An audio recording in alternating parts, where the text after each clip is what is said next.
দেখেন দেখেন বন্ধুরা, একটা বেলুন দিয়ে কত সুন্দর করে এই মহিলা বাবুই পাখির বাসা বানাচ্ছে। আসলে আপনারা দেখলে অবাক হয়ে যাবেন। আমরা অনেক সময় বাজারের মধ্যে দেখতে পাই যে টেম্পোরারি বাবুই পাখির বাসা কিনতে পাওয়া যায়, যেগুলা এনে মানুষ ঘরের মধ্যে সাজায় রাখে।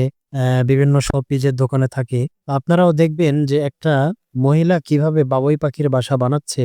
আসলে আপনারা ভিডিওটা না টেনে ভিডিওটা সম্পূর্ণ দেখতে থাকলে অবাক হয়ে যাবেন যে কিভাবে আসলে সম্ভব। আপনি ভাবতেও পারবেন না যে এত সুন্দর করে একটি বাবুই পাখির বাসা এই মহিলাটি বানাবে। প্রথমে বেলুনগুলা ফুলিয়ে নিয়ে এরপরে কি বলে এটাকে, আমাদের দেশের নাড়া বা চট চাটাই যেটাই বলে না কেন, ওইটা দিয়ে সুন্দর করে বাঁধন দিয়ে এরপরে আপনার দেখবেন আস্তে আস্তে করে সে একটি বাবুই পাখির বাসা বানিয়ে ফেলবে।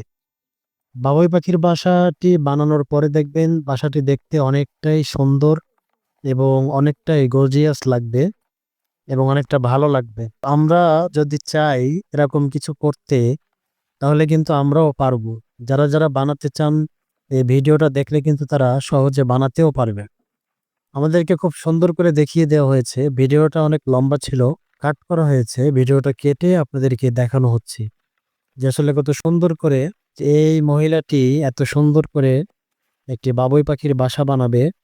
আসলে আপনারা দেখলে অবাক হয়ে যাবেন। আপনাদের কাছে অনুরোধ থাকবে আপনারা ভিডিওটা না টেনে না কেটে আপনারা দেখতে থাকুন। দেখতে দেখতে এই মহিলাটি তার বাসা প্রায় বানিয়ে ফেলেছে। দেখবেন একটু পরেই আসল যে আমরা যেটা দেখতে চাচ্ছি সেটা আপনারা দেখতে পারবেন। এটাই ছিল আমার আজকের এই ভিডিওতে। আমার চ্যানেলটি আপনাদের ভালো লাগলে অবশ্যই একটি সাবস্ক্রাইব করে যাবেন। ধন্যবাদ।